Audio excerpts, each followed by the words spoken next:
Hi, this is Jason from Horrific Nightmares, and it's time for a positive spin. Today we're going to be talking about Winnie the Pooh, Blood and Honey 2. Now, like the first movie, Winnie the Pooh, Blood and Honey, Joe and I did a positive spin for that film as well. Be sure to check out our positive spin for the first one. Now, the first one got a 2.9, which both Joe and I felt was completely ridiculous. This one has a 4.9, which I feel is even more ridiculous. Now, you have to understand, this is being recorded in October. You'll be seeing it in January. So, there will be a few spoilers. I hope everyone's seen it by then. If not, don't know what to tell you. I have to spoil a few things in order to get out all the positives I have for this film. And there are a lot of them. So, yeah. So I got this the first day it came out. I had it shipped to my house because, of course, none of my Walmarts had it. And, that's like the decline of physical media. I mean, it's just ridiculous. So this one has a bigger budget than the first one. So right away, bigger budget means better film quality. And I don't care what anyone says, this one has it over the first one. Even though I thought what they did with the first one, with the money that they had, was incredible. So, better effects, better design, and I'd say about the same acting, maybe a little bit better. So, we're going to start from the beginning. In the beginning, just like in the first movie, you have your narration. You also have your animation, which tells the story.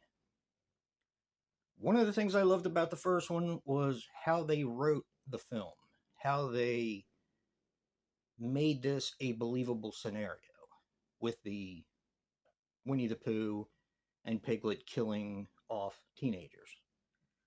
This one actually topped it, in my opinion. Now, the one thing you're going to have to understand is that the first one is to be looked at as the movie of what happened in the 100-Acre Woods, the massacre.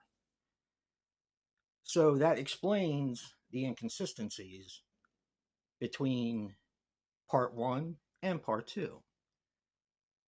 They were free to use different characters. They were free to amend designs because this is a meta film. You have the first film, which is a production based on what happened in the 100-Acre Woods. So it's kind of like got that little bit of that Scream vibe to it, where it kind of knows what it is. So right away you have a different actor playing Christopher Robin. That's because the first one, all we saw was a movie about the massacre that happened. So, better actor, and I liked the way they brought in his family. His mother and father, his brother Billy, who got kidnapped, and the sister Bunny, or Ellie. She prefers to be called Bunny. So that's a huge positive for me because it gave you something to root for.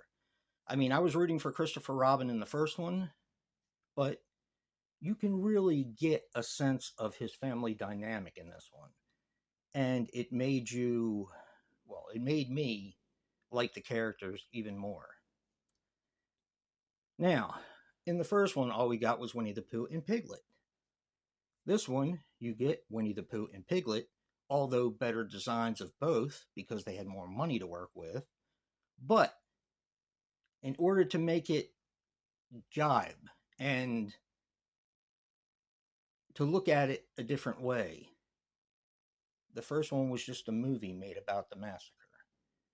So it's really brilliant writing that explains a lot of what happened between parts 1 and 2. As I said, you have Winnie the Pooh, you have Piglet, you have Owl, and you have Tigger. And let's just say that the creature design is absolutely amazing. I like the way they're designed. I like the kills. The kills are crazy brutal. And once again, not only was it creative, the writing, which explains the inconsistencies between 1 and 2, but the writing explaining why they're there, they get into more of the, I guess, the reason why the monsters exist. And damn if they didn't do a great job. It was I wasn't expecting some of what happened to happen. And, it was just like when I was watching the film, I had to applaud the writers because they just did a fantastic job. As I said before, they had more money to work with. So the kills are not only brutal, but they're so bloody and they're so neat looking.